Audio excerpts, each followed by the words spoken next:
Bonjour à tous. Cette séquence vidéo est dédiée au théorème de superposition. La mise en équation d'un réseau constitué de dipôles linéaires, par l'application des lois de Kirchhoff, conduit à un système d'équations linéaires, dont les seconds membres sont des combinaisons linéaires des termes de source, force électromotrice et courant électromoteur. Nous supposons que ces sources sont indépendantes, c'est-à-dire que leurs caractéristiques ne dépendent d'aucune intensité ou tension du réseau. Donc pour appliquer le théorème de superposition, on doit disposer d'un circuit linéaire et les sources d'alimentation sont indépendantes.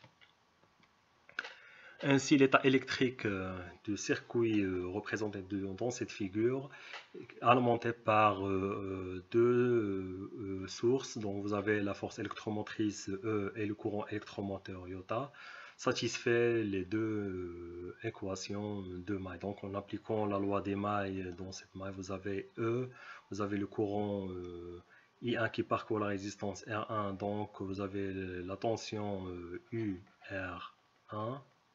Et vous avez le courant qui parcourt la résistance R, c'est I1 plus I2 en appliquant la loi des mailles en EA. Donc vous avez UR1. Ainsi vous avez E, c'est UR1 plus UR. UR1 c'est R1 I1 et UR c'est R facteur de I1 plus I2. Ça c'est pour la première maille. La seconde, donc vous avez...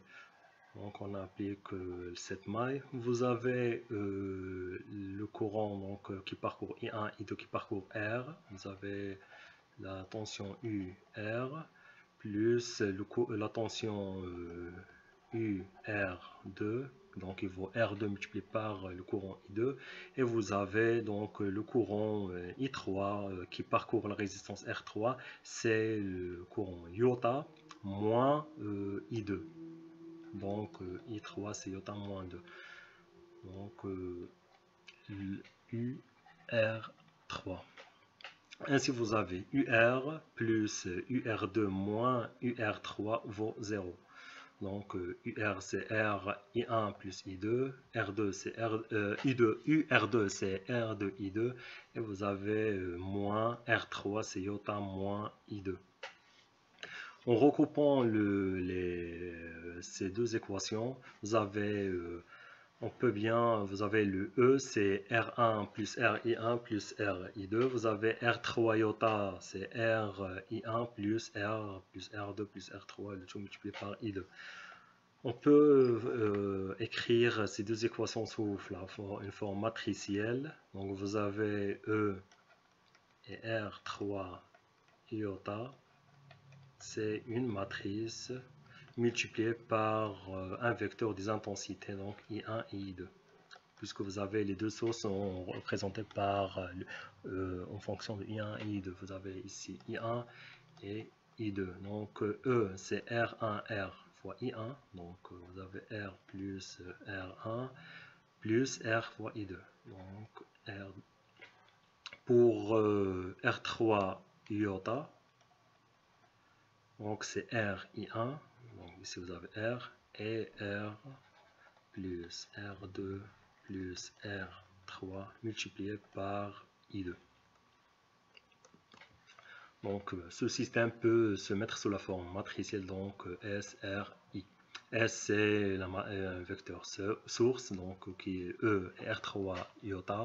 La matrice des résistances R, donc c'est une matrice carrée R1 plus R, R plus R2 plus R3. Et vous avez le vecteur des intensités donc de I1 et I2. L'état électrique de ce réseau peut être considéré comme la superposition de deux états. Donc vous avez le premier état alpha, admet les courants I alpha 1 et I alpha 2, lorsque le générateur se réduit seulement à la force électromotrice. Donc on met le courant électromoteur iota à 0. Donc c'est un coupe-circuit. Et si vous avez S, donc le vecteur de source devient E et 0. Ainsi, vous avez le vecteur des intensités, c'est I alpha 1 et I alpha 2. Dans le deuxième état, vous avez l'état bêta, donc admet le courant I bêta 1 et I bêta 2. lorsque le générateur se réduit à courant électromoteur iota. Donc on annule la force électromotrice E, donc on la court-circuit. Et vous avez les intensités, c'est I bêta 1 et I bêta 2. Et le vecteur de source, c'est 0, R3, iota. En sommant les deux équations matricielles, donc vous avez S alpha, c'est E 0, et S bêta, c'est 0, ER3, iota. Donc la somme S alpha plus S bêta, donc c'est E plus 0, E plus 0 plus R3 iota, donc c'est E, R3 iota, c'est S. Le même pour le vecteur des intensités, donc I, c'est I alpha plus I bêta. En raison des équations linéaires qui relient les courants dans les différentes branches d'un réseau linéaire, comportant des sources de tension et de courant, le théorème de superposition s'énonce ainsi. Donc le courant produit dans une branche par un ensemble de générateurs indépendants est la somme des courants produits par chacun d'eux, les autres étant éteints. Donc le courant produit par la première source, donc le courant total, donc il parcourt avec multiples sources d'énergie. C'est le courant, donc c'est la somme des courants produits par chaque source, les autres étant éteints. Donc si par exemple dans l'automatique, donc vous avez un système linéaire, donc un système linéaire c'est E1, donc l'entrée, la sortie, vous avez SE1 de T, donc vous avez le même système, donc vous avez E2 de T, vous avez une sortie S2 de T, donc E1 plus E2, donc je mettrai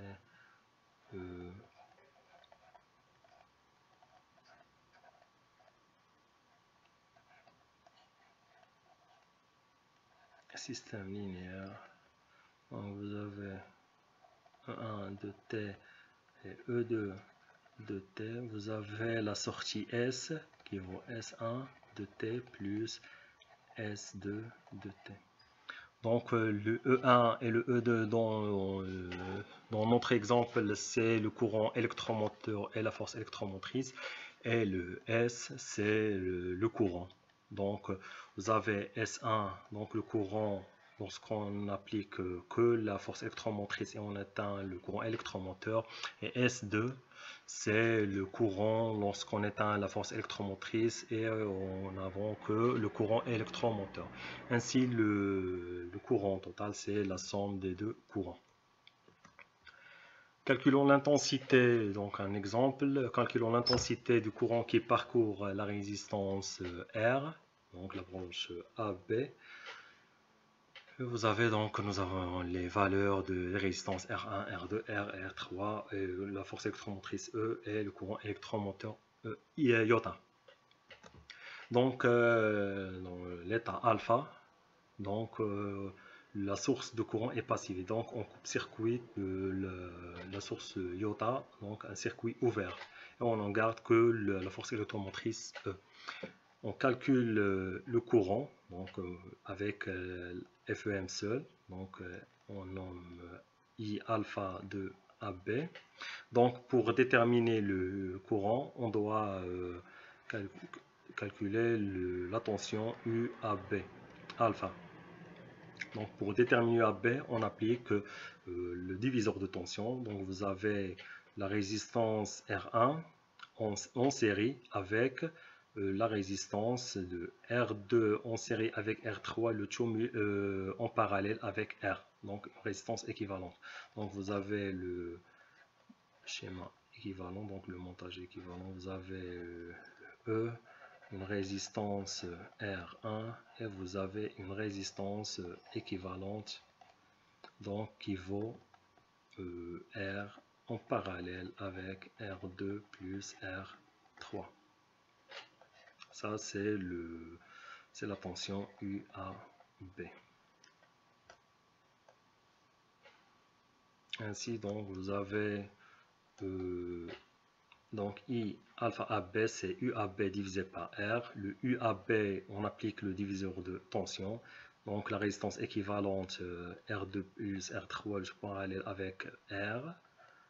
Donc divisé par R1, plus la résistance équivalente, tout multiplié par E. Ainsi, vous avez la tension U alpha AB, c'est 7,2 volts. Ainsi, U alpha AB, c'est 7,2 divisé par 6, c'est 1,2 ampères. Dans l'état bêta est celui dans lequel la source de tension est passive. Donc, on court-circuite la force électromotrice. Nous n'avons que le courant électromoteur iota. Donc, on essaie de déterminer le I bêta A de B. Donc, on applique un diviseur de courant. Donc, vous avez I de bêta. Donc, on applique le diviseur de courant pour déterminer le courant IAB bêta.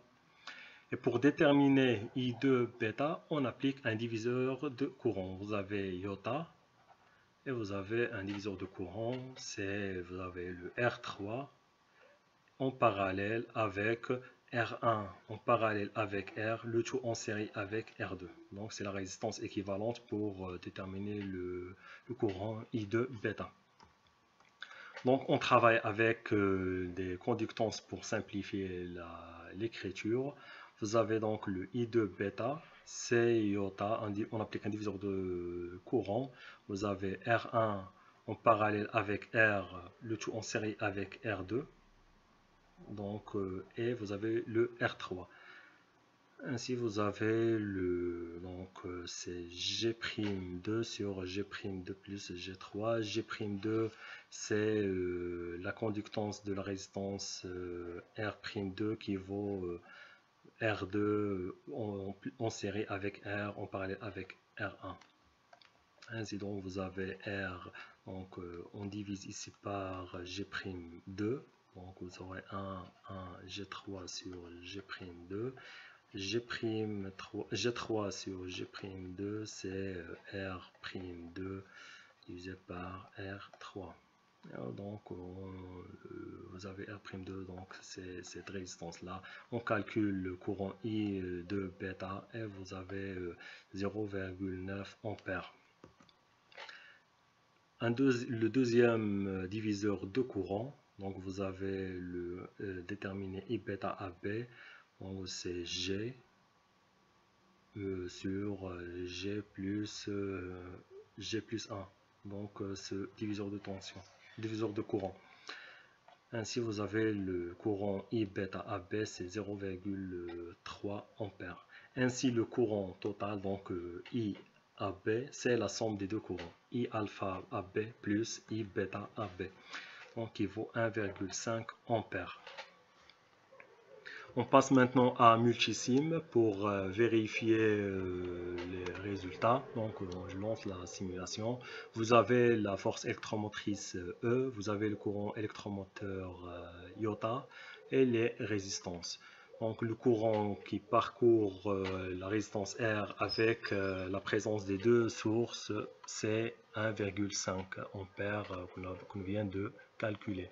Merci pour votre attention et à la prochaine.